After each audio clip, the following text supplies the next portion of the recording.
ನಮಸ್ಕಾರ. ಬಹಳ ಶಿಸ್ತುಬದ್ಧವಾಗಿ ತುಂಬಾ ಡಿಸಿಪ್ಲಿನ್ ಆಗಿ ನಡೆದಿದೆ. ಕಾರ್ಯಕ್ರಮದ ಬಗ್ಗೆ ತಾವು ಹೇಳಿ ಸರ್. ಕಾರ್ಯಕ್ರಮ ಈ ಸಂಸ್ಥಾಪನಾ ದಿನಾಚರಣೆ ಇದೆಯಲ್ಲ, ಇದು ಒಂದು ಐತಿಹಾಸಿಕ ದಿನ ಅಂದ್ರೆ ತಪ್ಪಾಗಲಾರದು. ಯಾಕಂದ್ರೆ ನಾವು 1972ರಿಂದ 77ರವರೆಗೂ ಈ ಕಾಲೇಜಿನಲ್ಲಿ ಪದವಿನ ಪಡೆದಿರೋದು ನಾವು. ಸೊ ಹಿಂದೆ ಕಾಲೇಜಿನ ಒಂದು ಸ್ಥಿತಿಗತಿಗಳು ಈಗಿನ ಒಂದು ಸ್ಥಿತಿಗತಿನೇ ಭಾರಿ ವ್ಯತ್ಯಾಸ ಇದೆ. ಈಗ ನಿಮ್ಗೆ ಗೊತ್ತುಂಟಲ್ಲ, ಈಗೆಲ್ಲ ಇನ್ನೋವೇಟಿವ್ ಟೆಕ್ನಾಲಜಿ, ತಾಂತ್ರಿಕತೆ ತುಂಬಾ ಬೆಳೆದು ಬಂದಿದೆ. ನಾವು ಓದ್ತಾ ಇರುವಾಗ ಆ ಒಂದು ತಾಂತ್ರಿಕತೆ ಇಲ್ಲದೆ ಇದ್ರು, ಬಟ್ ನಮ್ಮ ಪಶುವೈದ್ಯಕೀಯ ಒಂದು ಜ್ಞಾನ ಇದೆಯಲ್ಲ, ಅದು ಅವಾಗಲೂ ಚೆನ್ನಾಗಿತ್ತು, ಈಗ ಇನ್ನೂ ತುಂಬಾ ಚೆನ್ನಾಗಿ ಆಗ್ತಾ ಇದೆ ಅಂತ ಹೇಳ್ಬೋದು. ಆಮೇಲೆ ಇವತ್ತಿನ ಕಾರ್ಯಕ್ರಮದ ಬಗ್ಗೆ ಇದು ಅಚ್ಚುಕಟ್ಟಾಗಿದೆ. ಯಾಕಂದ್ರೆ ನೀವು ವರದಿಗಾರರು ನೋಡಿ ಹೇಳ್ಬೇಕು. ಯಾಕಂದ್ರೆ ಈ ಕಾರ್ಯಕ್ರಮ ಯಾವ ರೀತಿ ನಾವು ಮಾಡಿದ್ವು ಏನು ಅಂತೇಳಿ ನಿಮ್ಮ ಅನಿಸಿಕೆಗಳು ಭಾರಿ ಮುಖ್ಯ. ನಾವು ಇಲ್ಲಿ ಓದ್ ವಿದ್ಯಾರ್ಥಿ ಆದ್ರಿಂದ ನಾವು ಇದನ್ನ ಹೊಗಳದೆ ನಮ್ಮ ಕಾರ್ಯಕ್ರಮ ಚೆನ್ನಾಗಿದೆ, ಈ ರೀತಿ ಮಾಡಿದ್ದಾರೆ ಅಂತಾನೆ ಹೇಳೋದು. ಬಟ್ ನೀವು ಆಸ್ ಎ ಜನಸಾಮಾನ್ಯರು ಒಪ್ಬೇಕು ಈ ಕಾರ್ಯಕ್ರಮನ. ಪ್ಲೀಸ್ ಸರ್, ಬಹಳಷ್ಟು ಹೆಣ್ಮಕ್ಳು ಗಂಡ್ಮಕ್ಳು ಬೇರೆ ಬೇರೆ ಪ್ರೊಫೆಷನಲ್ ಹೋಗ್ತಾ ಇದ್ರು.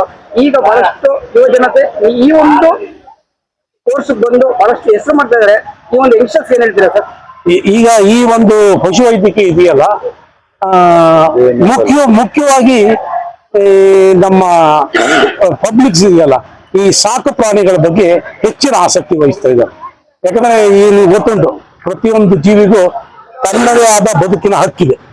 ಹಾಗಿದ್ದಾಗ ಪ್ರಾಣಿಗಳ ಮೇಲೆ ದಯೆ ತೋರ್ಬೇಕು, ಪ್ರಾಣಿಗಳ ಮೇಲೆ ಕರುಣೆ ಬೇಕು. ಒಂದು ಪ್ರಾಣಿನ ನಾವು ದತ್ತು ತಗೊಂಡು ಸಾಕ್ಬೇಕು. ಈಗಾಗಲೇ ನೋಡಿದ್ರಿ ಇಲ್ಲಿ ಬೆಂಗಳೂರಲ್ಲಿ ಏನೇನಾಗ್ತದೆ, ಬೀದಿ ನಾಯಿಗಳು ಇದೆಲ್ಲ. ಸಾಕು ಪ್ರಾಣಿಗಳಿರ್ಬೋದು ಅಥವಾ ಇತರೆ ಅನಾಥ ಪ್ರಾಣಿಗಳಿರ್ಬೋದು. ಅದ್ರ ಬಗ್ಗೆ ಜನಸಾಮಾನ್ಯರಲ್ಲಿ ಒಂದು ಭಾವೈಕ್ಯತೆ ಇದೆ, ಒಂದು ಅನ್ಯೋನ್ಯತೆ ಇದೆ, ಸಾಕ್ಬೇಕಂತ ಒಂದು ಪ್ರೀತಿ ಇದೆ. ಅದು ಬಂದಿದ್ರಿಂದ ಏನಾಗಿದೆ, ಈ ಪಶುವೈದ್ಯಕೀಯ ಒಂದು ಶಿಕ್ಷಣ ವಿಸ್ತಾರವಾಗಿದೆ. ಆಮೇಲೆ ಇನ್ನೊಂದೇನಂದ್ರೆ, ಇಲ್ಲಿ ಏನಿದ್ರು ಯಾವುದೇ ರೀತಿಲಿ ಹಣ ಕೊಟ್ಟು ಸೀಟ್ ದಕ್ಸ್ಕೊಳ್ಳೋದಲ್ಲ. ಇಲ್ಲಿ ಆತನ ಒಂದು ಅರ್ಹತೆ ಮೇಲೆಗೆ ಆತ ಎಷ್ಟು ಅಂಕವನ್ನ ಗಳಿಸ್ತಾನೆ ಅದ್ರ ಮೇಲೆ CET ಅಂತ, ಇದಕ್ಕೂ CET ಇದೆ. CET ಅದ್ರ ಮೇಲೆ ಅವರು ಇಲ್ಲಿ ಬಂದು ಕಾಲೇಜಿನಲ್ಲಿ ವ್ಯಾಸಂಗ ಮಾಡುವಂತ ಅವಕಾಶ ಇರೋದ್ರಿಂದ ಈಗಾಗಲೇ ಕಾಲೇಜ್ 7 ಕಾಲೇಜ್ ಆಗಿದೆ. ಮೊದಲು ನಾವಿದ್ದಾಗ ಇದು ಒಂದೇ ಕಾಲೇಜು, ಈಗ 7 ಪಶುವೈದ್ಯ ಕಾಲೇಜು ಕಾರ್ಯನಿರತವಾಗಿದೆ. ಹಾಗೆ ಹೆಚ್ಚಿನ ವಿದ್ಯಾರ್ಥಿಗಳು ಅವರಿಗೆ ಬೇರೆ ಒಂದು ಅವಕಾಶ ಇದ್ದಾಗ ಈ ಒಂದು ಅವರನ್ನು ಡಾಕ್ಟರ್ ಆಗ್ಬೇಕು. ನನ್ನ ಕನಸು ಏನಿತ್ತು ಗೊತ್ತಾ, ನಾನೊಬ್ಬ ಮೆಡಿಕಲ್ ಡಾಕ್ಟರ್ ಆಗ್ಬೇಕಂತಿತ್ತು. ನಂಗೆ ದಕ್ಷಿಣಕ್ಕಾಗಲಿಲ್ಲ. ಲಾಸ್ಟಿಗೆ ಡಾಕ್ಟರ್ ಅನ್ಸ್ಬೇಕು, ಹಳ್ಳಿಗೆ ಹೋಗಿ ಸೇವೆ ಮಾಡ್ಬೇಕು ಅಂತ ಆ ಒಂದು ನನ್ನಲ್ಲಿ ಇದ್ದಿದ್ರಿಂದ ಲಾಸ್ಟ್ಗೆ ಪಶುವೈದ್ಯಕೀಯ ವೃತ್ತಿಗೆ ಬಂದೆ. ಸೊ 40 ವರ್ಷ ಸೇವೆ ಮಾಡಿದ್ದೀವಿ. ಈಗ ಹೇಳಿದ್ನಲ್ಲ, ಈಗ ನಾವ್ ಹೆಂಗೆ ಅಂದ್ರೆ ನಾವೀಗ ನಿವೃತ್ತಿಯಾಗಿದ್ದೀವಿ. ಆದ್ರೂ ಕೆಲಸ ಮಾಡುವ ಚೈತನ್ಯ ಇದೆ. ನಮ್ಮ ಕೈಲಿಂದ ಎಷ್ಟಾಗ್ಬೋದು ಅಷ್ಟು ಈ ಪ್ರಾಣಿಗಳ ಬಗ್ಗೆ ನಾವು ಕೆಲಸ ಮಾಡ್ಬೇಕು ಅಂತ. ಸರ್, ಬಹಳಷ್ಟು ವರ್ಷಗಳಿಂದ ಸೇವೆ ಮಾಡಿರಾ, ಹೆಸರು ಮಾಡಿರಾ. ಒಂದು 60-65 ವರ್ಷದಿಂದ ರಿಟೈರ್ಡ್ ಅವ್ರಿಗೆ ಏನಾದ್ರು ಕೇಂದ್ರ ಸರ್ಕಾರದಿಂದ, ರಾಜ್ಯ ಸರ್ಕಾರದಿಂದ ಅವ್ರಿಗೆ ಏನಾದ್ರು ಒಂದು ಫೆಸಿಲಿಟಿ, ಆರೋಗ್ಯ ವಿಮೆ ಮತ್ತೆ ಏನಾದ್ರು ಒಂದು ಅನುಕೂಲ ಮಾಡ್ಕೊಡೋ ತರ ಇದೆ ಸರ್? ಯಾರು ನಿವೃತ್ತಿ ಆದವರು ಏನಾದ್ರು ಕೇಂದ್ರ ಸರ್ಕಾರದಿಂದ, ರಾಜ್ಯ ಸರ್ಕಾರದಿಂದ? ಅಲ್ಲಲ್ಲ, ಈ ನಿವೃತ್ತಿಯಾದ ಪಶು ವೈದ್ಯರು ಸರ್ಕಾರದಲ್ಲಿ ಕೆಲಸ ಇರೋರಿಗೆ ಇದೇ ಬರ್ತದಲ್ಲ, ಪೆನ್ಷನ್ ಬರುತ್ತೆ. ಇಲ್ಲ, ವಿಶೇಷ ಇಲ್ಲ ಸರ್, ಸೆಂಟ್ರಲ್ ಗೌರ್ಮೆಂಟ್ ಯಾವುದೂ ಇಲ್ಲ. ಬಟ್ ನಿವೃತ್ತಿ ಆದಂತರಿಗೆ ಅವರಿಗೆ ಏನು ತಮ್ಮ ಜೀವನ ಸಾಗಿಸೋಕೆ ತಮ್ಮ ಅಂತಿಮ ಇದುವರೆಗೂ ಸಾಕಷ್ಟು ಪೆನ್ಷನ್ ಬರುತ್ತೆ. ಏನ್ ತೊಂದರೆ ಇಲ್ಲ, ಅವರ ಬದುಕಿಗೆ ಏನ್ ತೊಂದರೆ ಇಲ್ಲ.